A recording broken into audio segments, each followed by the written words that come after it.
नमस्कार दोस्तों, डेट है आज की 14 मार्च 2023 और स्वागत है आपका एटोल डिस्कशन में। आज 4 आर्टिकल्स हम डिस्कस करेंगे। हिंदू का तो देखो एक ही आर्टिकल इंपॉर्टेंट है, लेकिन अलग अलग न्यूज़पेपर से हम 2 आर्टिकल डिस्कस करेंगे, एक सिलेबस का टॉपिक। अब देखो, सिलेबस के टॉपिक्स पहले हम रिवाइज करते थे, फिर से सिलेबस के टॉपिक्स को अलग अलग आइडेंटिफाई करके हमने रिवाइज करना स्टार्ट कर दिया है। जैसे कल करप्शन एक ओवरऑल रिवाइज हो गया, आज एथिक्स का एक और टॉपिक आपका रिवाइज होगा। तो सबसे पहले हम आज एक आर्टिकल डिस्कस करेंगे कंज्यूमर प्रोटेक्शन से संबंधित। दूसरे नंबर पे एक यूएसए का बैंक जो फेल हुआ है ना, सिलिकॉन वैली बैंक, उस बैंक के फेल होने से संबंधित आर्टिकल डिस्कस करेंगे। तीसरे नंबर पे ये डेटा गवर्नेंस से संबंधित आर्टिकल डिस्कस करेंगे हिंदू का।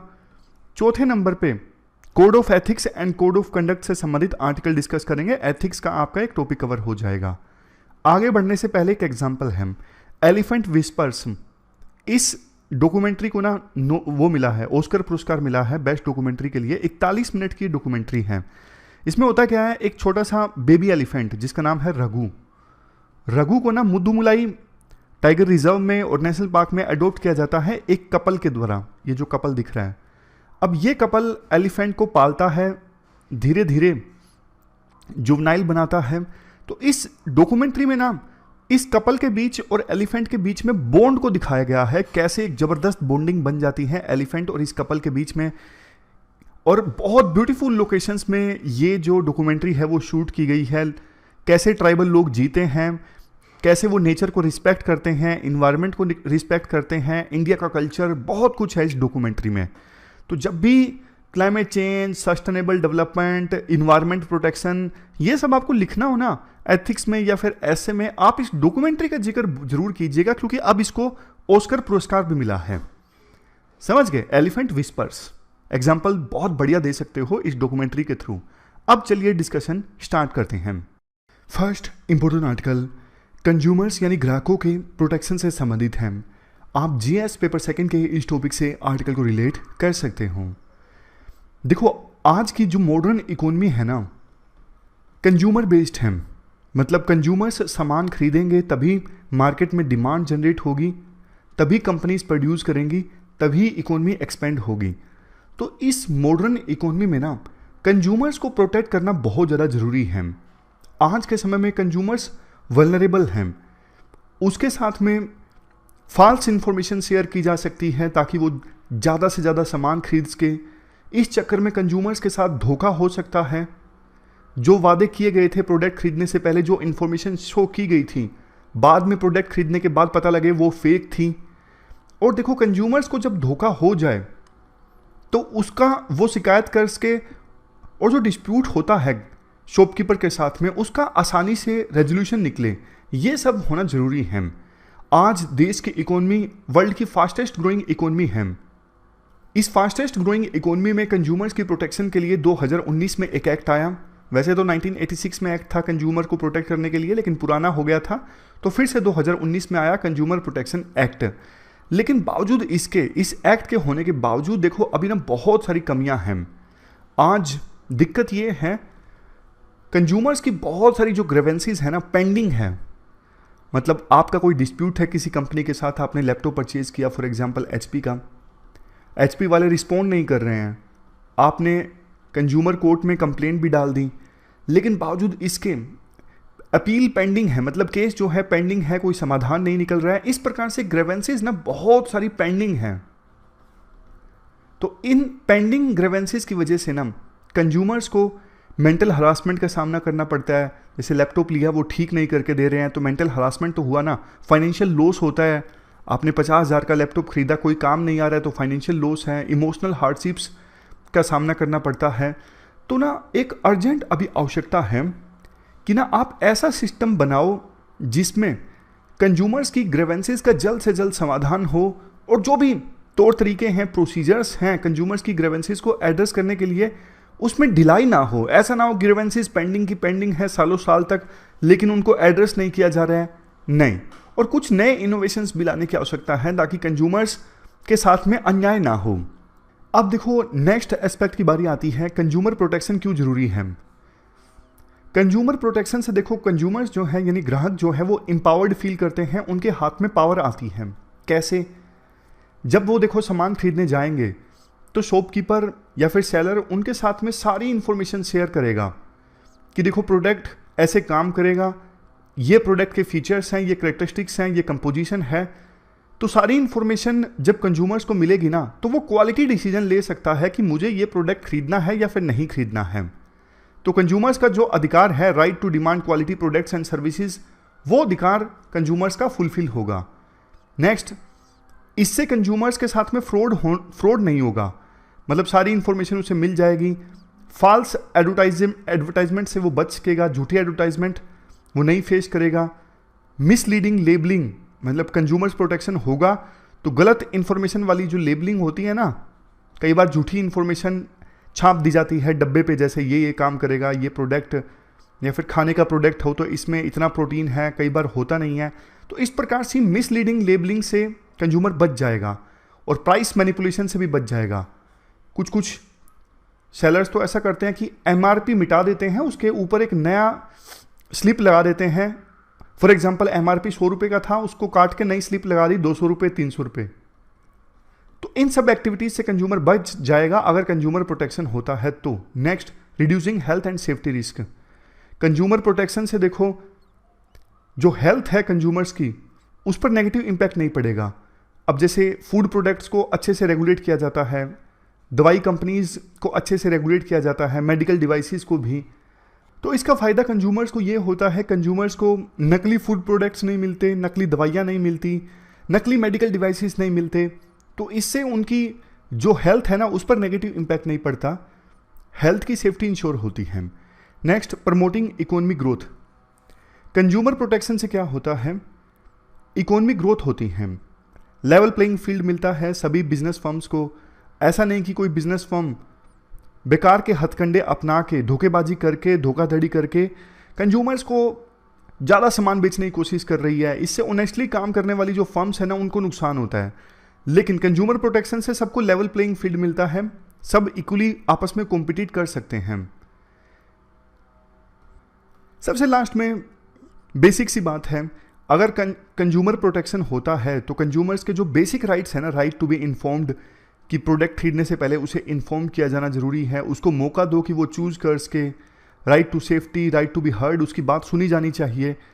तो ये कंज्यूमर के जो अधिकार है ना, वो अपहोल्ड होते हैं कंज्यूमर प्रोटेक्शन से।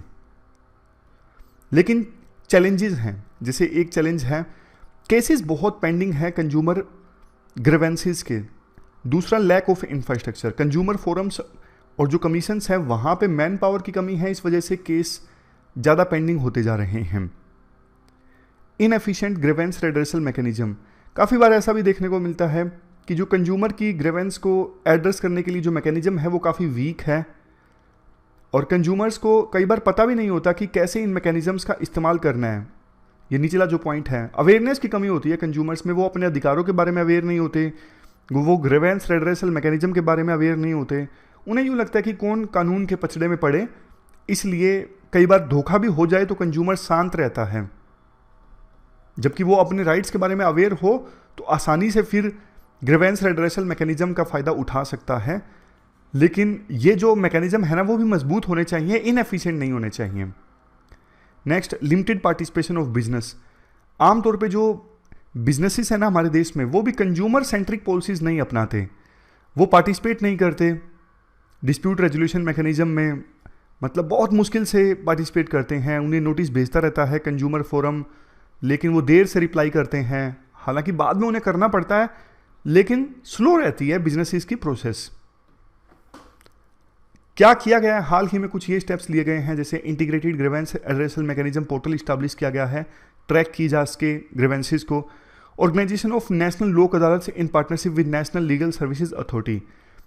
जो नेशनल लीगल सर्विसेज अथॉरिटी है ना, इसके साथ मिलके नेशनल लोक अदालत को ऑर्गेनाइज किया जा रहा है। 2019 में एक्ट आया, कंज्यूमर प्रोटेक्शन एक्ट 2019। अब बारी आती है वे फॉरवर्ड की, क्या किया जाना चाहिए। सबसे पहले है कंज्यूमर्स को अवेयर करो। कंज्यूमर अवेयर होगा तो वो अपने राइट्स डिमांड कर सकेगा। दूसरे नंबर पे प्रोडक्ट क्वालिटी स्टैंडर्ड्स। गवर्नमेंट को ना विभिन्न प्रोडक्ट्स के स्टैंडर्ड्स को स्ट्रिक्टली इस्टेब्लिश करना चाहिए और इन्फोर्स भी करवाना चाहिए।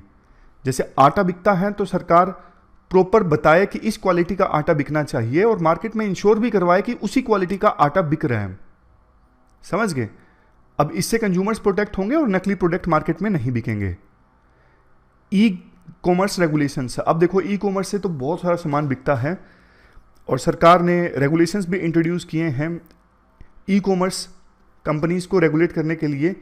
अब ये चाहिए कि ई कॉमर्स कंपनीज कस्टमर्स को एक्यूरेट इंफॉर्मेशन दे प्रोडक्ट्स के बारे में, प्राइसिंग के बारे में, डिलीवरी टाइम के बारे में। और अगर ई कॉमर्स कंपनीज के खिलाफ कंज्यूमर्स की शिकायत आती हैं तो उन शिकायतों को रजिस्टर करवाने के लिए प्रॉपर मैकेनिज्म होना चाहिए। Next, improving data governance. देखो, कंज्यूमर्स की, कंपनीज की जो डिटेल्स है ना, केवाईसी संबंधी डिटेल्स हैं सभी पार्टीज की, जो कि बेचने में है, खरीदने में है, सबकी डिटेल्स सरकार के पास होनी चाहिए। क्योंकि इसका फायदा पता क्या होगा, कंज्यूमर कोर्ट के पास कई बार केस जाता है ना, कंज्यूमर कोर्ट ने, जैसे कोई कंपनी है एचपी एचपी बार बार मेरे मुंह से इसलिए निकल रहा है क्योंकि लैपटॉप की दिक्कत आई थी और एचपी ने अच्छे से समाधान नहीं किया। तो कंज्यूमर्स को जब भी दिक्कत आती है ना, वो कंप्लेंट रजिस्टर करवाता है। तो कंज्यूमर कोर्ट को दिक्कत यह आती है कि एचपी के खिलाफ नोटिस फाइल किया जाए, रिस्पॉन्सिबल पर्सन कौन हो, नोडल पर्सन काफी बार होता नहीं है। तो कंपनीज को चाहिए कि एक एक ना नोडल ऑफिसर वो अपॉइंट करें कि कंज्यूमर कोर्ट से जो भी नोटिस आएगा उसको हैंडल किया जाएगा इस नोडल ऑफिसर के द्वारा। समझ गए? तो केवाईसी होगी तो उन लोगों की डिटेल आसानी से ली जा सकती है। तो कुल मिला के देखो, ये पॉइंट्स हमने डिस्कस किए कंज्यूमर प्रोटेक्शन से संबंधित। अब चलते हैं आगे। अब देखो, अगला जो आर्टिकल है ना, सिलिकॉन वैली बैंक के फेलियर से संबंधित है। आप एक बार रुकिए, मैं आर्टिकल निकाल लेता हूं। ये देखिए, सिलिकॉन वैली बैंक क्राइसिस से संबंधित है। आप जीएस पेपर 3 के इस टॉपिक से आर्टिकल को रिलेट कर सकते हो। क्या हो गया, सिलिकॉन वैली बैंक जो है वो बैंकरप्ट कर गया, मतलब फेल हो गया ये बैंक। 2008 में देखो, जो लीमन ब्रदर्स बैंक फेल हुआ था ना, उसके बाद ये सबसे बड़ा बैंक जो है वो फेल हुआ है। क्यों फेल हुआ है, मैं आपको बेसिक्स के साथ बताता हूं। देखो, सिलिकॉन वैली बैंक वो बैंक है जिसमें जो स्टार्टअप वाले हैं ना, अपना पैसा डिपॉजिट करवाते हैं, जमा करवा के रखते हैं। अब जब कोविड-19 आया ना 2020 में, तो यूएसए की सरकार ने ना इंटरेस्ट रेट्स काफी कम कर दिए थे। जैसे कि देखो, आरबीआई जिन रेट्स पर बैंक को लोन देता है ना, इस प्रकार के इंटरेस्ट रेट्स, उसी प्रकार से यूएसए में भी जो बैंकों को जिस इंटरेस्ट पे पैसा मिलता है वो इंटरेस्ट रेट्स काफी कम हो गए थे। मतलब मार्केट में पैसा उपलब्ध था बहुत कम इंटरेस्ट पर, क्योंकि यूएसए की सरकार पैसा पंप करना चाहती थी मार्केट में कि लोगों के पास में पैसा आए। इसलिए यूएसए का सेंट्रल बैंक काफी कम इंटरेस्ट रेट पर बैंकों को लोन दे रहा था और फिर बैंक काफी कम इंटरेस्ट रेट पर कस्टमर्स को लोन दे रहे थे। अब बैंकों का काम क्या होता है आपको पता है? बैंकों का काम होता है कि कस्टमर्स को पैसा दिया जाए लोन पे और उससे पैसा कमाया जाए। तो सिलिकॉन वैली जो बैंक है ना, ये भी कस्टमर्स को पैसा देती थी। इसके अलावा जो पैसा बच गया उसके ये बॉन्ड परचेज कर लेते हैं। तो ना, जब कोविड चल रहा था तो उस समय क्या हुआ, पैसा आसानी से उपलब्ध था, इन्होंने भी ना बॉन्ड परचेज कर लिए। जितना लोन ये दे सकते थे कस्टमर्स को दे दिया, बाकी जो पैसा बचा था उसके इन्होंने बॉन्ड परचेज कर लिए। तो उस समय ना बॉन्ड पे भी काफी कम रिटर्न्स मिल रहे थे, समझ गए? लेकिन उन्होंने परचेज कर लिए। बॉन्ड में तो ऐसा होता है ना कि मान लीजिए 100 रुपए का बॉन्ड परचेज कर लिया और 2 साल बाद या 5 साल बाद आपको 110 रुपए मिलेंगे, तो सीधा सिस्टम होता है। तो बॉन्ड पे इंटरेस्ट, उस समय बॉन्ड पे रिटर्न्स काफी कम मिल रहे थे, लेकिन सिलिकॉन वैली बैंक ने फिर भी बॉन्ड्स परचेज कर लिया उस समय सिचुएशन के हिसाब से।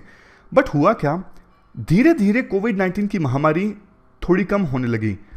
तो यूएसए के फेडरल बैंक ने ना सिर्फ यूएसए के फेडरल बैंक ने बल्कि दुनिया भर के फेडरल बैंक्स ने ना इंटरेस्ट रेट को इंक्रीज करना स्टार्ट कर दिया। अब देखो, इंटरेस्ट रेट इंक्रीज होना स्टार्ट हो गए। तो पहले क्या था, पहले इंटरेस्ट रेट जब कम थे तो स्टार्टअप में बहुत ज़्यादा इन्वेस्ट हो रहा था, क्योंकि आसानी से पैसा उपलब्ध था। तो स्टार्टअप में इन्वेस्टमेंट आती तो स्टार्टअप अपना पैसा जमा करके रखता सिलिकॉन वैली बैंक में।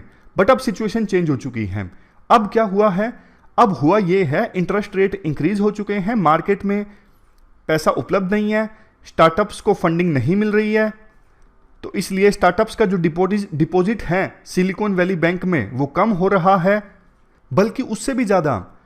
चूंकि स्टार्टअप्स को फंडिंग नहीं मिल रही है, तो अब वो सिलिकॉन वैली बैंक से अपना पैसा निकलवाना स्टार्ट कर रहे हैं। समझ गए? ऑलरेडी जो पैसा जमा था वो भी निकलवाना स्टार्ट कर रहे हैं, लेकिन सिलिकॉन वैली बैंक के पास में पैसा देने के लिए है नहीं, क्योंकि उन्होंने तो इन्वेस्ट किया हुआ है एकदम से। मतलब उन्होंने बॉन्ड्स परचेज कर लिए जो कम रिटर्न्स पर थे, उन्होंने और कस्टमर्स को लोन दे दिया, बट एकदम से स्टार्टअप्स को फंडिंग मिलना बंद हो गई इंटरेस्ट रेट्स के बढ़ने की वजह से। तो उनके पास, वो बैंक के पास आने लगे कि आप हमें पैसा दीजिए जो हमारा जमा है। तो सिलिकॉन वैली बैंक को ऑलरेडी लॉस हो रहा था, क्योंकि उन्होंने बॉन्ड महंगे परचेज कर लिए थे, बॉन्ड पर रिटर्न्स कम मिल रहे थे। तो ऐसी सिचुएशन में जब उनके पास कस्टमर्स आने लगे ना, तो उनका जो पोर्टफोलियो था, मतलब उनकी जो इन्वेस्टमेंट थी ना, उन्होंने बेच दी। और बॉन्ड यूएस ट्रेजरीज पर ना उनको 1.8 बिलियन डॉलर्स का लॉस हुआ, लॉस पर बेच दी उन्होंने। इतना ज़्यादा लॉस उनको हुआ। तो जैसे ही उनको इतना ज़्यादा लॉस हुआ, पहली तो बात देखो, एक बैंक को अपना पोर्टफोलियो बेचना पड़ रहा है और वो भी लॉस पर, तो मार्केट में उस बैंक से संबंधित सेंटिमेंट्स ना काफ़ी ज़्यादा खराब हो जाते हैं। तो ना काफ़ी इमेज खराब हो गई सिलिकॉन वैली बैंक की। डर लगने लगा दूसरे कस्टमर्स को कि कहीं यार ये बैंक फेल ना हो जाए। तो इस चक्कर में ना और ज़्यादा कस्टमर्स पहुंचे सिलिकॉन वैली बैंक के पास कि आप हमारा पैसा दे दीजिए। डिपॉजिट्स तोड़ने लगे सारे। अब बैंक तो देखो इसी उम्मीद में काम करता है ना कि सारे कस्टमर्स एक साथ नहीं आएंगे मेरे पास पैसा निकलवाने के लिए, लेकिन बड़ी संख्या में लोग आने लगे सिलिकॉन वैली बैंक के पास में अपना पैसा निकलवाने के लिए, क्योंकि मूडी ने रेटिंग भी इसकी घटा दी थी बैंक की। Baa1 नेगेटिव कर दी थी रेटिंग A3 से। मतलब और ज़्यादा कस्टमर्स को डर लग गया, सारे पहुंचने लगे अपना पैसा निकलवाने के लिए, लेकिन बैंक के पास पैसा नहीं है, उन्होंने तो इन्वेस्ट कर रखा है इधर उधर। तो ऐसी सिचुएशन में बैंक का शेयर भी डाउन हो गया और बैंक रन हो गया। मतलब कस्टमर्स आ गए पैसा निकलवाने के लिए, लेकिन कुछ भी करके बैंक के पास पैसा है ही नहीं देने के लिए। तो ये वो वाली सिचुएशन हो गई कि बैंक फेल हो गया। उसके बाद यूएस के जो रेगुलेटर्स हैं उन्होंने बैंक की एसेट्स को सीज कर लिया। अब इसका रिजल्ट देखो ये निकला है कि बहुत सारे जो बिजनेस ओनर्स हैं छोटे छोटे, उनका पैसा अभी भी जमा है, लेकिन पैसा वो नहीं निकलवा पा रहे हैं। ऐसे छोटे छोटे बिजनेस ओनर्स अपने एम्प्लॉयज़ को सैलरी नहीं दे पाएंगे कुछ दिनों के लिए। 2.5 लाख तक का जो डिपॉजिट है उस पर तो इंश्योरेंस है, लेकिन देखो उससे ज़्यादा किसी का पैसा जमा है तो उसको दिक्कत आएगी पैसा लेने में। अब होता क्या है, बैंक आपस में कनेक्टेड होते हैं। अब इस बैंक में क्राइसिस आए मान लीजिए, तो दूसरी जगहों पर भी लगेगा कि यार आज ये बैंक फेल हुआ है, कल को हमारा भी हो सकता है। तो दूसरे बैंकों से भी कस्टमर्स का विश्वास उठने लगता है, दूसरे बैंकों से भी जो लोग हैं अपना पैसा निकलवाने लगते हैं। और कई बार देखो अब बहुत सारे स्टार्टअप ओनर्स का पैसा इस बैंक में जमा था, वो स्टार्टअप अब ठीक से काम नहीं कर पाएंगे, उनका पैसा भी डूबेगा। इससे इकोनॉमी पर भी असर पड़ेगा विभिन्न देशों की, खास करके यूएसए की इकोनॉमी पर। इंडिया की इकोनॉमी पर इतना असर नहीं पड़ेगा, क्योंकि इंडिया के स्टार्टअप्स का पैसा बहुत ज़्यादा था नहीं सिलिकॉन वैली बैंक में, लेकिन यूएसए पर पड़ेगा। यूएसए की इमेज भी खराब हुई कि बैंक डूब जाते हैं। यूएसए की जो कॉम्पिटिटिवनेस है वो भी प्रभावित होगी सिलिकॉन वैली बैंक के फेल होने की वजह से। अब कोई अगर पूछ ले कि आपसे कि क्यों फेल हुआ सिलिकॉन वैली बैंक, तो ये रीजंस हैं। समराइज करें तो एकदम से इंटरेस्ट रेट इंक्रीज कर दिए विभिन्न देशों के फेडरल बैंक्स ने, इस केस में यूएसए के सेंट्रल बैंक ने। दूसरा, सिलिकॉन वैली बैंक ने ना बहुत सारी इन्वेस्टमेंट कर दी बॉन्ड्स में, और उस समय जब इन्वेस्टमेंट की बॉन्ड्स की जो रिटर्न्स थे बहुत ज़्यादा कम थे, क्योंकि कोविड-19 का वो चल रहा था दौर। नेक्स्ट रीजन है टेक्नोलॉजी, जो स्टॉक्स हैं वो काफ़ी गिरे हैं, तो उनको पैसों की जरूरत थी, वो सिलिकॉन वैली बैंक के पास पहुंचे पैसा निकलवाने के लिए। Next, run on the bank. Bank run कब होता है, जब बैंक के कस्टमर से एक ही समय में पहुंच जाएं बैंक से पैसा निकलवाने के लिए, लेकिन बैंक के पास में उतना पैसा ना हो। बैंक रन तब होता है जब पैनिक मच जाता है, डर लगता है कि बैंक फेल हो सकता है, तो सारे कस्टमर से एक ही समय में पहुंच जाएंगे बैंक के पास में। बट बैंक इतना ज़्यादा कैश रखता नहीं है ना कि बहुत भारी संख्या में कस्टमर से एक ही समय में पैसा निकलवाने के लिए आ गए, तो बैंक के पास देने के लिए बचेगा नहीं, वो बैंक रन हो जाएगा। नेक्स्ट है सॉफ्ट रेगुलेशन। 2018 में रेगुलेशन सिलिकॉन वैली बैंक जैसे जो रीजनल बैंक्स हैं ना, इनके लिए सॉफ्ट बना दिए गए थे। ये भी एक रीज़न बताया जा रहा है जिसकी वजह से बैंक फेल हुआ। अब इसके बाद बारी आती है, क्या इंडिया पर असर पड़ेगा सिलिकॉन वैली बैंक के फेल होने से? इसका आंसर है नो, क्योंकि देखो इंडिया के स्टार्टअप्स का पैसा नहीं है सिलिकॉन वैली बैंक में। और दूसरा, हमारे बैंकों का जो एनपीए है, नॉन परफॉर्मिंग एसेट है, वो इंप्रूव हुआ है पहले के अपेक्षाकृत। जो बैलेंस शीट्स हैं वो सही हुई हैं, बल्कि इंडिया को फायदा हो सकता है। जैसे यूएसए में बॉन्ड परचेज करने पर कम रिटर्न्स मिल रहे हैं, तो यूएसए के जो इन्वेस्टर्स हैं ना, वो इंडिया जैसी इमर्जिंग इकोनॉमीज में इन्वेस्ट कर सकते हैं, तो ये फायदा हो सकता है इंडिया को। अब लास्ट में कुछ वे फॉरवर्ड में बातें कही जाती हैं, कैसे बैंक को फेल होने से बचाया जाए, कॉन्स्टेंट विजिल रखी जाए सेंट्रल बैंक के द्वारा, या फिर बैंक बोर्ड्स, ऑडिटर्स, रेगुलेटर्स सब बैंकों पे स्ट्रॉन्ग नज़र रखें। विभिन्न देशों के फेडरल बैंक के बीच में कोऑपरेशन होना चाहिए। बैंकों के जो बोर्ड ऑफ डायरेक्टर्स हैं उनका सिलेक्शन बहुत ज़्यादा ध्यान से हो। और देखो दूसरा, जो बोर्ड मेंबर्स हैं ना बैंक्स के, वो ज़्यादातर टाइम अपना गवर्नेंस इश्यूज और बिजनेस अपडेट्स पर बिताते हैं, लेकिन उनका ध्यान इस बात पर भी होना चाहिए कि कैसे कैपिटल को यूज़ किया जाए, इस पर भी वो टाइम इन्वेस्ट करें, राइटर का कहना है। अगर बैंक के अधिकारी, जो बड़े अधिकारी हैं, वो बोर्ड मेंबर्स हैं, इस पे फोकस करेंगे कैपिटल को कैसे यूज़ किया जाए, तो अच्छी जगह बैंक अपना पैसा इन्वेस्ट करेंगे। सबसे लास्ट में सेंट्रल बैंक भी बैंक की मैनेजमेंट पर ध्यान दे और जहाँ पे कमियाँ निकलती हैं वहाँ पे तुरंत एक्शन ले। तो ये पूरा आर्टिकल हमने डिस्कस किया। अगला जो आर्टिकल है वो डेटा गवर्नेंस रेजीम से संबंधित है। आप जीएस पेपर सेकंड के इस टॉपिक से आर्टिकल को रिलेट कर सकते हो। अब देखो हुआ क्या है, डिजिटलाइजेशन बहुत ज़्यादा बढ़ गया है, आपको पता है, नॉर्मल से पॉइंट्स है। डिजिटलाइजेशन का जो कंट्रीब्यूशन है इकोनॉमिक ग्रोथ को एक्सपेंड करने में वो बहुत ज़्यादा है। अब राइटर ये कहते हैं कि जो डिजिटल स्ट्रेटजीज और डेटा गवर्नेंस है ना, डिजिटल स्ट्रेटजीज मतलब जैसे सरकार डिजिटलाइजेशन प्रमोट कर रही है, फॉर एग्जांपल यूपीआई प्रमोट कर रही है, ये सब डिजिटल स्ट्रेटजीज हैं। डिजिटल स्ट्रेटजीज और डेटा का गवर्नेंस ये इंक्लूसिव होना चाहिए। इंक्लूसिव होने का मतलब सबको लाभ मिले। डेटा गवर्नेंस और डिजिटल स्ट्रेटजीज से सिक्योर होना चाहिए, ट्रांसपेरेंट होना चाहिए, कंड्यूसिव टू सस्टेनेबल डेवलपमेंट होना चाहिए। समझ गए? अब राइटर का ये कहना है, देखो वैसे फिनटेक में ना डिजिटलाइजेशन काफ़ी आया है, जैसे इवन छोटे छोटे जो आइसक्रीम वाला है, सब्जी वाला है, वो भी यूपीआई का इस्तेमाल करने लगे हैं, जो देश के लिए बड़ी अचीवमेंट है। राइटर कहते हैं हेल्थ सेक्टर में और एग्रीकल्चर सेक्टर में अभी भी डिजिटलाइजेशन का इस्तेमाल काफ़ी कम है। मतलब गांव-गांव तक हेल्थ सेक्टर में और एग्रीकल्चर सेक्टर में डिजिटलाइजेशन का इस्तेमाल अभी नहीं होना स्टार्ट हुआ है, तो यहाँ पर सरकार को ध्यान देने की आवश्यकता है।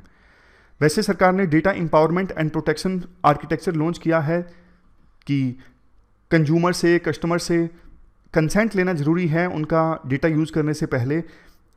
इस प्रकार की चीज़ों से देखो कंज्यूमर एम्पावर फील करेंगे, लेकिन कई बार दिक्कत ये आती है, इस प्रकार की कंसेंट को अगर ठीक से मैनेज ना किया गया ना, तो कंज्यूमर्स का डेटा फिर मिसयूज हो जाएगा।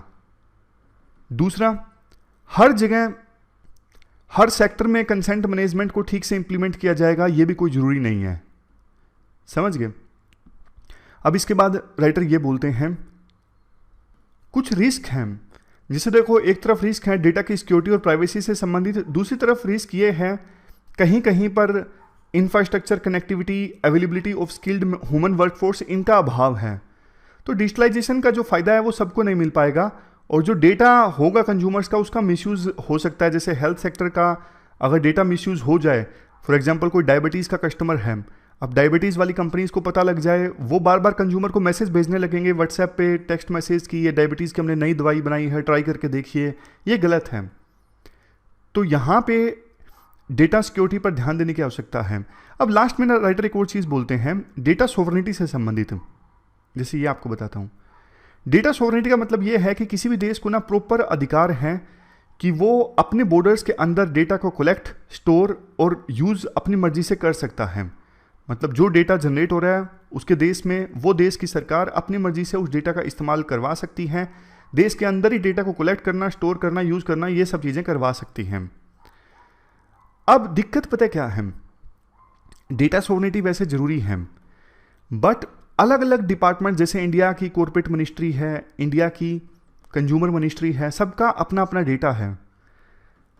अब ये डेटा अगर ना ओपनली अवेलेबल करवाया जाए ना, आप बोलोगे सारा डेटा ओपनली अवेलेबल होगा तो दिक्कत हो जाएगी, बिल्कुल सही बात है।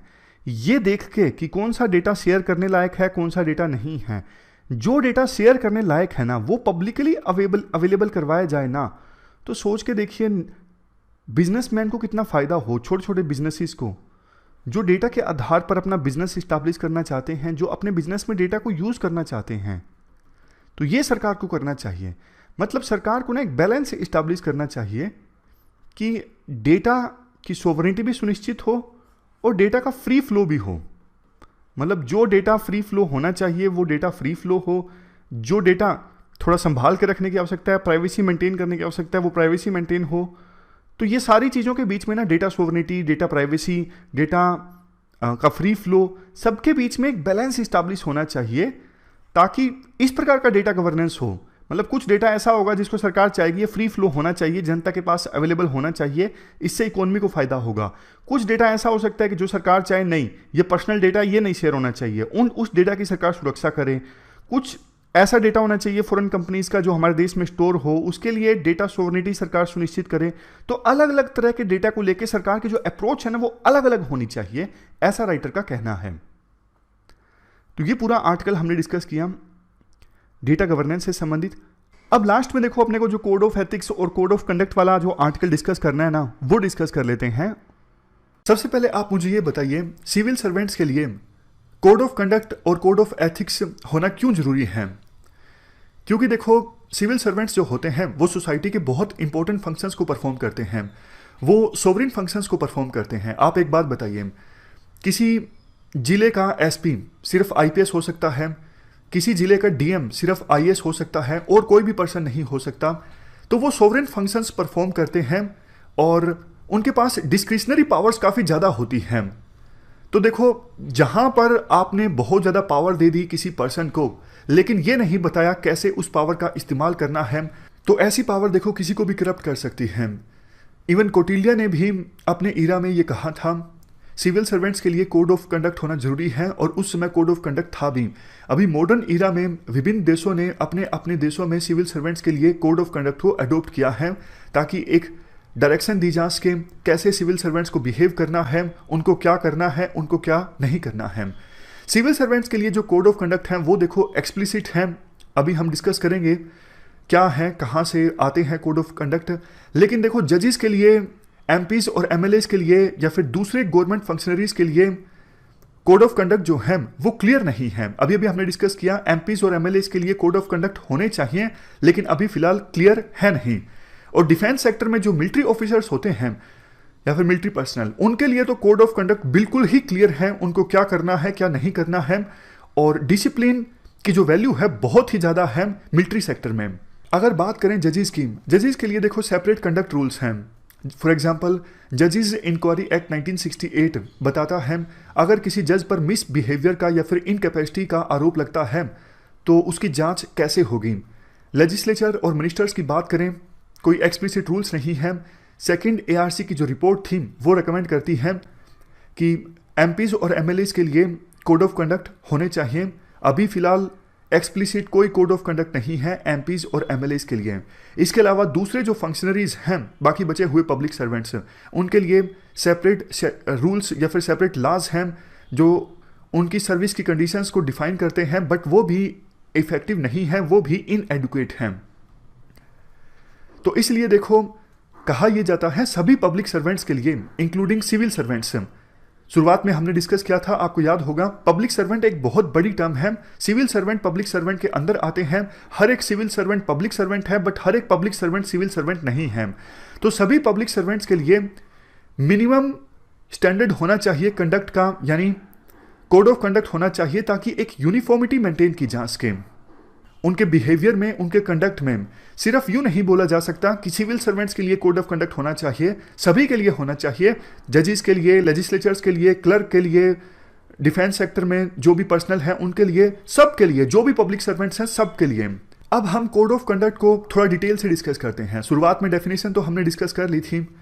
कोड ऑफ कंडक्ट का मतलब ऐसे रूल्स जो कि अथॉरिटी के बिहेवियर को, कंडक्ट को रेगुलेट करते हैं और सिविल सर्वेंट्स को, पब्लिक सर्वेंट्स को फॉलो करना होता है इन रूल्स को। ये स्पेसिफिक डूज एंड डोंट्स होते हैं। जैसे मैं आपको एग्जांपल देता हूं, आप ब्राइब नहीं ले सकते, आप ऑफिस में किसी को फेवर या फिर डिसफेवर नहीं कर सकते, आपको ऑब्जेक्टिवली काम करना होगा, फैक्ट्स के बेसिस पे काम करना होगा। आपका कोई डिसीजन ऐसा नहीं होना चाहिए जिससे गवर्नमेंट को नुकसान हो जाए, या फिर आप पब्लिक और प्राइवेट अफेयर्स के बीच एक डिस्टेंस मेंटेन करोगे, दोनों को अलग अलग रखोगे, आप एक मॉनिटरी वैल्यू से ज़्यादा गिफ्ट नहीं ले सकते। फॉर एग्जांपल अगर देखो फूल लिया जाता है तो कोई दिक्कत नहीं है, लेकिन ऐसा नहीं कि कोई सिविल सर्वेंट महंगी महंगी घड़ियों को एज ए गिफ्ट लेने लगे। सबसे लास्ट में, आप ऑफिस का इस्तेमाल नहीं करोगे पर्सनल गेन के लिए। जैसे ऑफिस की गाड़ी मिलती है, उस गाड़ी का इस्तेमाल अपने पर्सनल पर्पजेज के लिए नहीं किया जाएगा। आपको यहाँ वहाँ जाना है ऑफिस के काम से नहीं, वैसे ही पर्सनल काम से, तो आप ऑफिस की गाड़ी का इस्तेमाल नहीं करोगे। तो ये कुछ डूज एंड डोंट्स हैं जिनको फॉलो करना होता है सिविल सर्वेंट्स को। ये तो सिर्फ देखो कुछ एग्जाम्पल्स हैं। शुरुआत में भी मैंने आपको एग्जाम्पल दिया था कि सिविल सर्वेंट को अगर कोई शिकायत है तो वो हायरार्की को फॉलो करेंगे, ऐसा नहीं कि अपनी शिकायत को लेके पब्लिक में चले जाएंगे। आपको याद होगा अभी नोएडा के जो एसपी थे उनको सस्पेंड कर दिया गया। उन्होंने आरोप लगाया था कि पोस्टिंग में एक बहुत बड़ा घोटाला चल रहा है और इसमें ये आईपीएस इन्वॉल्व हैं। तो उनका वो लेटर जो था वो लीक हो गया था। तो उत्तर प्रदेश की सरकार ने बोला कि हम जांच करेंगे अगर कोई ऐसा घोटाला है, बट नोएडा के एसपी ने जो किया है वो सर्विस रूल्स के अगेंस्ट है। उनका लेटर लीक नहीं होना चाहिए था, वो अपनी शिकायत को लेकर पब्लिक में नहीं जा सकते थे, वो लेटर कॉन्फिडेंशियल होना चाहिए था। तो वो कोड ऑफ कंडक्ट के अगेंस्ट था, उनको सस्पेंड कर दिया गया। इस प्रकार से देखो बहुत सारे रूल्स हैं कोड ऑफ कंडक्ट के अंदर जिनको सिविल सर्वेंट्स को फॉलो करना होता है। कहाँ से आती है ये कोड ऑफ कंडक्ट? ये देखो निकल के आती है हमारे संविधान में आर्टिकल 309 से लेकर 311 से। इसके अलावा civil services conduct rules 1964, central services conduct rules 1964, all India service conduct rules 2014, Indian penal code, official secrets act, prevention of corruption act. तो इन सभी एक्ट्स और इन सभी रूल से सिविल सर्वेंट्स के लिए कोड ऑफ कंडक्ट निकल के आता है। कुछ कैरेक्टरिस्टिक्स की बात करें, सिविल सर्वेंट्स के लिए जो कोड ऑफ कंडक्ट है उसके कैरेक्टरिस्टिक्स क्या हैं? They are enforceable. इनफोर्सेबल का मतलब ये है, जैसे नोएडा के एसपी सस्पेंड हो गए, अगर कोई civil servant code of conduct को फॉलो नहीं करता है, वायलेशन करता है, तो उसके खिलाफ कार्रवाई हो सकती है। कार्रवाई कैसे हो सकती है वो भी हम डिस्कस करेंगे, लेकिन फिलहाल आप ये जान लीजिए कोड ऑफ कंडक्ट जो है वो इन्फोर्सेबल होता है, जबकि कोड ऑफ एथिक्स इन्फोर्सेबल नहीं होता है। कोड ऑफ कंडक्ट को डिस्कस करने के बाद हम डिस्कस करेंगे कोड ऑफ एथिक्स, लेकिन फिलहाल कोड ऑफ कंडक्ट इन्फोर्सेबल होता है। दूसरा पॉइंट, क्या डिसिप्लिनरी एक्शन लिया जाएगा, उसका प्रोसीजर क्या होगा, प्रोसेस क्या होगी, वो सब भी डिफाइंड होता है कोड ऑफ कंडक्ट में। नेक्स्ट, कोड ऑफ कंडक्ट में देखो ऐसे पॉइंट्स होते हैं जो पॉजिटिव भी होते हैं, नेगेटिव भी होते हैं नेचर में। जैसे हमने डिस्कस किया डूज एंड डोंट्स दोनों होते हैं। मतलब ये भी बताया जाता है सिविल सर्वेंट्स को कोड ऑफ कंडक्ट में क्या आपको करना है, और ये भी बताया जाता है क्या आपको नहीं करना है। समझ गए? तो कोड ऑफ कंडक्ट नेचर में पॉजिटिव नेगेटिव दोनों होता है। नेक्स्ट, कोड ऑफ कंडक्ट के अंदर जो रूल्स होते हैं उनको फॉलो करना जरूरी होता है डिसिप्लिन को मेंटेन करने के लिए। इसके अलावा good behaviour, order, honesty, integrity, इन सब चीज़ों को भी इंश्योर करने के लिए कोड ऑफ कंडक्ट को फॉलो करना जरूरी है। ये कोड ऑफ कंडक्ट के एग्जाम्पल्स जो हमने डिस्कस कर लिए। अब हम बात करते हैं, अगर किसी सिविल सर्वेंट के द्वारा कोड ऑफ कंडक्ट को फॉलो नहीं किया जाता है, मिसकंडक्ट किया जाता है, तो क्या एक्शन हो सकता है, मतलब प्रोसेस क्या है, प्रोसीजर क्या है। देखो डिपार्टमेंटल इंक्वायरी हो सकती है। इसके अलावा सीबीआई, सीआईडी, एसआईटी ये जांच कर सकते हैं कि सिविल सर्वेंट्स ने मिसकंडक्ट किया है या फिर नहीं किया है। इसके अलावा अगर कोई सिटीजन कंप्लेंट करता है तो एनएचआरसी, एनसीडब्ल्यू यानी national human rights commission, national commission for women, इनके द्वारा भी जांच की जा सकती है। लोकायुक्त और जुडिशरी ये भी जांच कर सकते हैं। एक्शन देखो दो प्रकार का लिया जा सकता है कोड ऑफ कंडक्ट के वायलेशन पर, माइनर एक्शन और मेजर एक्शन। माइनर एक्शन जैसे कि धमकाया जा सकता है, इंक्रीमेंट रोका जा सकता है, प्रमोशन रोकी जा सकती है, या फिर गवर्नमेंट को जो लॉस हुआ है उसकी रिकवरी की जा सकती है सिविल सर्वेंट से। मेजर एक्शन की बात करें, डिमोशन हो सकता है, मतलब एक रैंक नीचे किया जा सकता है। फॉर एग्जांपल आईजी से डीआईजी बना दिया या फिर डीआईजी से एसपी बना दिया, इस प्रकार की कार्रवाई की जा सकती है। कंपल्सरी रिटायरमेंट दी जा सकती है कि भैया बस आप रिटायर हो जाइए। नेक्स्ट, रिमूव किया जा सकता है सर्विस से। अगर देखो किसी सिविल सर्वेंट को रिमूव किया जाता है तो बाद में चांस रहता है फिर से सर्विस में शामिल करने का।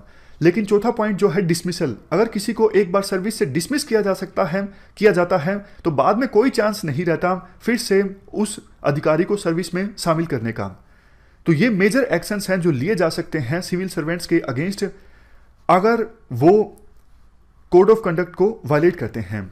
अब आपके मन में एक क्वेश्चन ये आया होगा कि हम रिटायरमेंट कंपल्सरी रिटायरमेंट की बात कर रहे हैं या फिर इवन डिसमिसल की भी बात कर रहे हैं, तो क्या आर्टिकल 311 आड़े नहीं आता सिविल सर्वेंट्स को डिसमिस करने में? तो इसका आंसर है नो, क्योंकि देखो सुप्रीम कोर्ट का भी आदेश है कि अगर इनएफिशिएंसी के कारण किसी सिविल सर्वेंट को सर्विस से डिसमिस किया जाता है या फिर कंपल्सरी रिटायरमेंट दी जाती है, तो इसका मतलब आर्टिकल 311 जो है उसका वायलेशन नहीं हो रहा है। आर्टिकल 311 हालांकि बचाता है सिविल सर्वेंट्स को, उनको सर्विस से निकालना आसान नहीं होता, बट अगर इनएफिशिएंसी के कारण निकाला जा रहा है सिविल सर्वेंट्स को, तो इसके आड़े 311 आर्टिकल नहीं आता। यह सुप्रीम कोर्ट का आदेश है। इनएफिशिएंसी के कारण डिसमिस किया जा सकता है सरकार के द्वारा किसी सिविल सर्वेंट को, और कंपल्सरी रिटायरमेंट भी दी जा सकती है। अभी देखो जो प्रेजेंट गवर्नमेंट है इसने बहुत सारे ऑफिसर्स को कंपल्सरी रिटायरमेंट दी है, खास करके आईआरएस ऑफिसर्स को। रूल सीधा है 15 सालों की सर्विस के बाद आपकी सर्विस का रिव्यू होगा। अगर सेटिस्फाई नहीं होती है सरकार तो ऑफिसर को वार्निंग दी जाएगी। उसके बाद 25 साल की सर्विस जब कंप्लीट होगी और फिर से अगर उस पब्लिक ऑफिसर की जो परफॉर्मेंस है वो सेटिस्फैक्ट्री नहीं है तो सर्विस को टर्मिनेट किया जा सकता है। और अभी प्रेजेंट गवर्नमेंट के द्वारा 50 से ज़्यादा सिविल सर्वेंट्स को रिटायर किया जा चुका है इस रूल्स के अकॉर्डिंग। बट देखो काफ़ी सारी प्रॉब्लम्स हैं, काफ़ी सारे चैलेंजेस हैं कोड ऑफ कंडक्ट को इंप्लीमेंट करने में। बहुत बार ऐसा होता है civil servants code of conduct को फॉलो नहीं करते, लेकिन फिर भी उनके खिलाफ कार्रवाई नहीं होती, क्योंकि इंक्वायरी जो है वो काफ़ी डिले होती है। बहुत बार 2 साल से भी ज़्यादा का समय लग जाता है इंक्वायरी होने में। नेक्स्ट पॉइंट, हालांकि देखो आर्टिकल 311 जो है वो रुकावट डालता नहीं है। सरकार अगर इनएफिशिएंसी के कारण किसी पब्लिक सर्वेंट को जबरन रिटायरमेंट देती है, बट फिर भी घुमा फिरा के सिविल सर्वेंट्स जिनको जबरन रिटायरमेंट दी जाती है वो केस डाल देते हैं सुप्रीम कोर्ट में, और वो केस चलता रहता है। बहुत बार केस सरकार मजबूती से लड़ती नहीं है और सिविल सर्वेंट्स जिनको कंपल्सरी रिटायरमेंट दी गई है वो केस जीत जाते हैं। Next, prevention of corruption act के तहत लाइबिलिटी देखो सिविल सर्वेंट के ऊपर होती है ये साबित करने की वो निर्दोष हैं, उन्होंने कोड ऑफ कंडक्ट का वायलेशन नहीं किया है, उन्होंने सर्विस रूल्स के विरुद्ध जाकर काम नहीं किया है।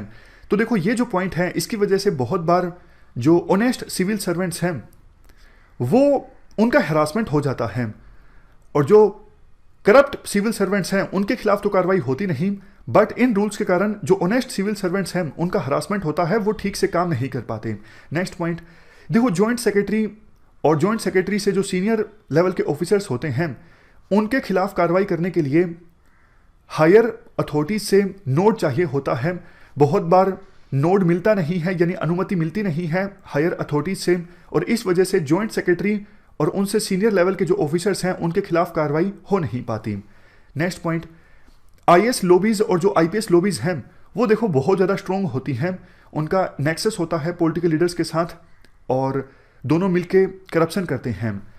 अब आपने देखा होगा प्रेजेंट गवर्नमेंट ने बहुत सारे आईआरएस ऑफिसर्स को रिटायरमेंट दी है। आईआरएस ऑफिसर सेंट्रल ऑफिसर होते हैं, जबकि आईएएस ऑफिसर्स को या तो रिटायरमेंट बिल्कुल नहीं दी गई है या फिर बहुत कम आईएएस ऑफिसर्स को रिटायरमेंट दी गई है। ऐसा इसलिए क्योंकि देखो आईएएस जो है वो ऑल इंडिया सर्विस है, आईएएस लॉबी और इवन आईपीएस भी जो है वो ऑल इंडिया सर्विस है। दोनों सर्विसेज की जो लॉबी है बहुत ज़्यादा स्ट्रॉन्ग होती है, और जब भी किसी आईएएस के साथ कुछ गलत होता है तो आप भी सुनते हो आईएएस एसोसिएशन ने आवाज़ उठाई, कार्रवाई करने की बात आती है तब भी आईएएस लॉबी का, आईएएस एसोसिएशन का विरोध आप देखते हो। तो इनकी लॉबी काफ़ी स्ट्रॉन्ग है, इस वजह से सरकार कार्रवाई नहीं कर पाती। लास्ट पॉइंट देखो, बोला यह जाता है कि कोड ऑफ कंडक्ट का वायलेशन किया है किसी सिविल सर्वेंट ने, ये बियॉन्ड डाउट होना चाहिए। अब काफ़ी बार ये बियॉन्ड डाउट प्रूव करना आसान नहीं होता, इस वजह से भी जो सिविल सर्वेंट्स हैं वो कोड ऑफ कंडक्ट के वायलेशन के बावजूद छूट जाते हैं, उनके खिलाफ कार्रवाई नहीं हो पाती। तो आप एसेंस में ये कह सकते हो कि जो ये रूल्स और प्रोसीजर हैं ये देखो काफ़ी ज़्यादा रिजिड हैं, इस वजह से कार्रवाई हो नहीं पाती सिविल सर्वेंट्स के against, even code of conduct के वायलेशन के बाद। जहां यहां पर जैसे एक आंकड़ा दिया हुआ है समझाने के लिए, अगर सीवीसी ने यानी सेंट्रल विजिलेंस कमीशन ने 100 सिविल सर्वेंट्स के खिलाफ कार्रवाई की रिकमेंडेशन दी है, तो कार्रवाई होती है सिर्फ 2-3 के खिलाफ। आप इतिहास उठा के देख लीजिए, आज़ादी के बाद से अभी तक कितने सिविल सर्वेंट्स के खिलाफ कार्रवाई हुई है करप्शन के केसेस में। तो वो सारे इंस्टीट्यूशंस जिनका काम है करप्शन को रोकना, वो इफेक्टिव ढंग से अपना काम नहीं कर पाते, और जो एक्ट्स और रूल्स हैं करप्शन को रोकने के लिए उनका इंप्लीमेंटेशन भी ठीक से नहीं होता। इवन देखो सेकंड एआरसी की जो रिपोर्ट है वो भी इस बात को रिकॉग्नाइज करती है कि बहुत बार जो ऑनेस्ट ऑफिसर्स हैं उनको तो हरास किया जाता है, उनको पनिशमेंट दी जाती है, जबकि जो डिसऑनेस्ट ऑफिसर्स हैं उनको प्लम पोस्टिंग दे दी जाती है। सेकंड एआरसी रिपोर्ट में ये रिकमेंडेशंस दी जाती हैं।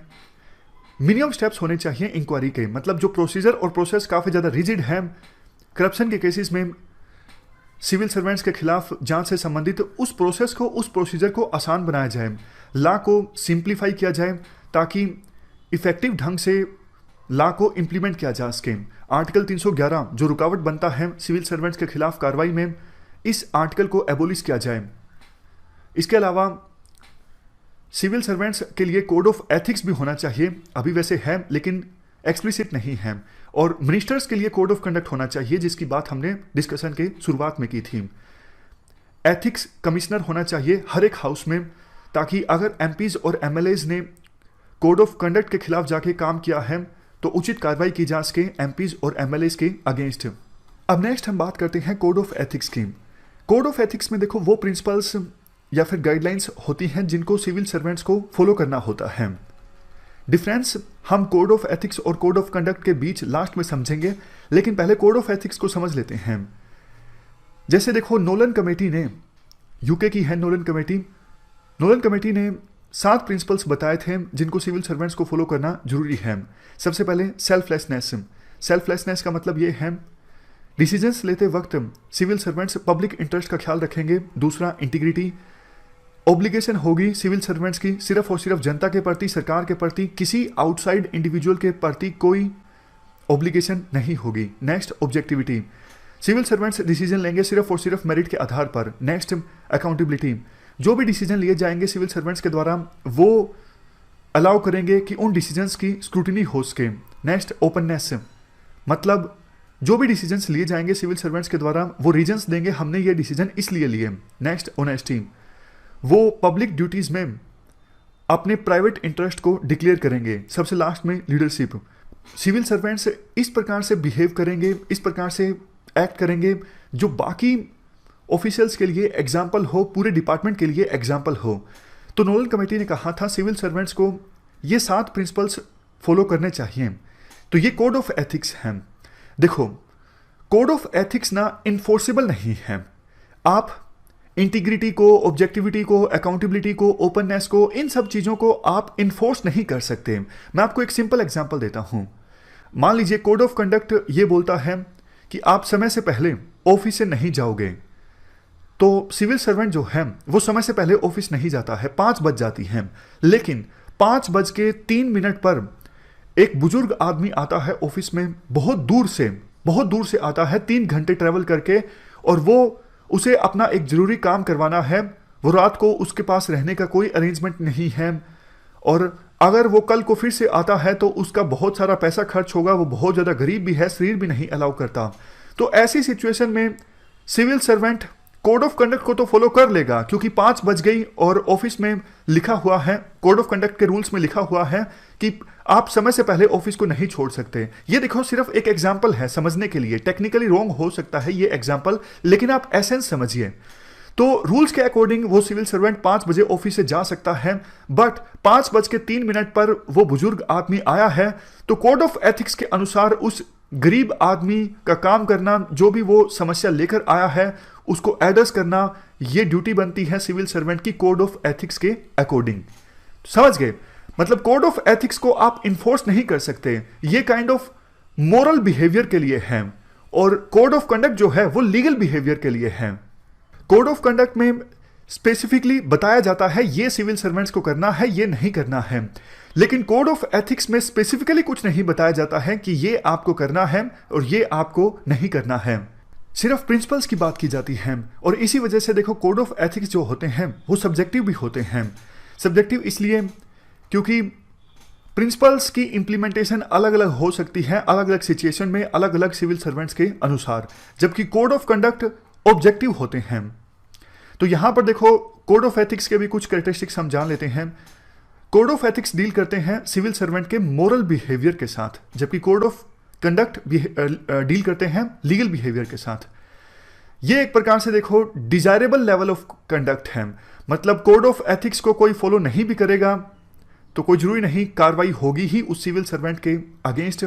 कोड ऑफ कंडक्ट के वायलेशन पर तो कार्रवाई होगी ही, लेकिन कोड ऑफ एथिक्स के वायलेशन पर कार्रवाई होना जरूरी नहीं है। ये डिजायरेबल लेवल ऑफ कंडक्ट है, मतलब एक्सपेक्ट किया जाता है कि सिविल सर्वेंट्स इन प्रिंसिपल्स को फॉलो करेंगे।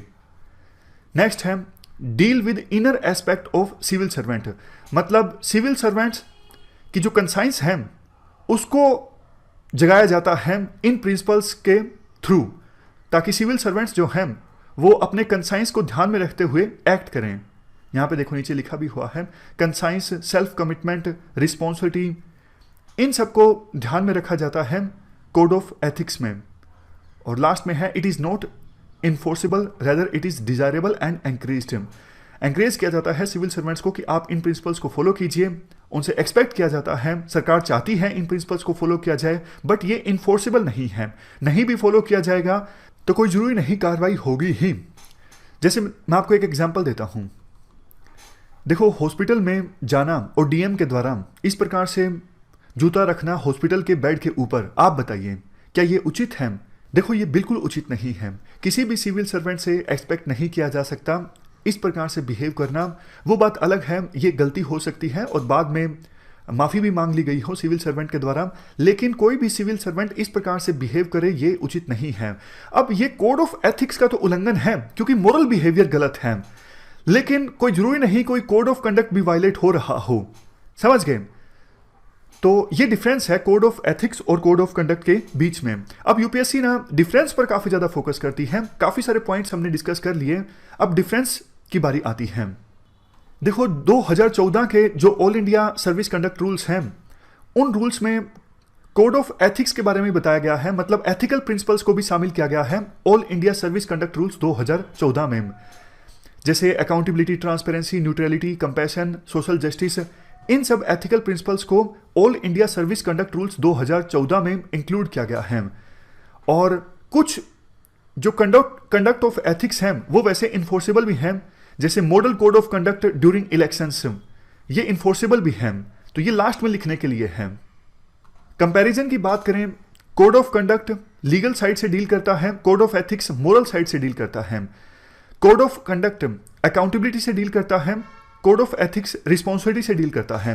डिफरेंस यहां पर क्लैरिफाई करना जरूरी है अकाउंटेबिलिटी और रिस्पॉन्सिबिलिटी के बीच। देखो जब सिविल सर्वेंट्स कोई एक्शन ले लेते हैं तब उनकी अकाउंटेबिलिटी फिक्स होती है, उनकी जवाबदेही फिक्स होती है कि आपने ये एक्शन क्यों लिया, और रिस्पॉन्सिबिलिटी एक्शन लेने से पहले आती है, मतलब आपको ये काम करना चाहिए, ये आपकी रिस्पॉन्सिबिलिटी बनती है, ये आपकी ड्यूटी बनती है। तो एक्शन से पहले मतलब सिविल सर्वेंट कोई फंक्शन को परफॉर्म करे, इस चीज का लेना देना है रिस्पॉन्सिबिलिटी से, और एक्शन लेने के बाद ये एक्शन आपने क्यों लिया, ये मतलब होता है अकाउंटेबिलिटी का, समझ गए? मतलब एक्शन लेने के बाद आती है अकाउंटेबिलिटी, और एक्शन लेने से पहले कि आपको ये एक्शन लेना चाहिए, ये ड्यूटी आपको परफॉर्म करनी चाहिए, ये होता है responsibility. Code of conduct decision की लीगल क्वालिटी पर फोकस करता है, और कोड ऑफ एथिक्स डिसीजन की एथिकल क्वालिटी पर फोकस करता है। Code of conduct external side से डील करता है, और कोड ऑफ एथिक्स जो है, जो हमने डिस्कस किया था, कंसाइंस, सेल्फ कमिटमेंट, यानी इंटरनल साइड से डील करता है।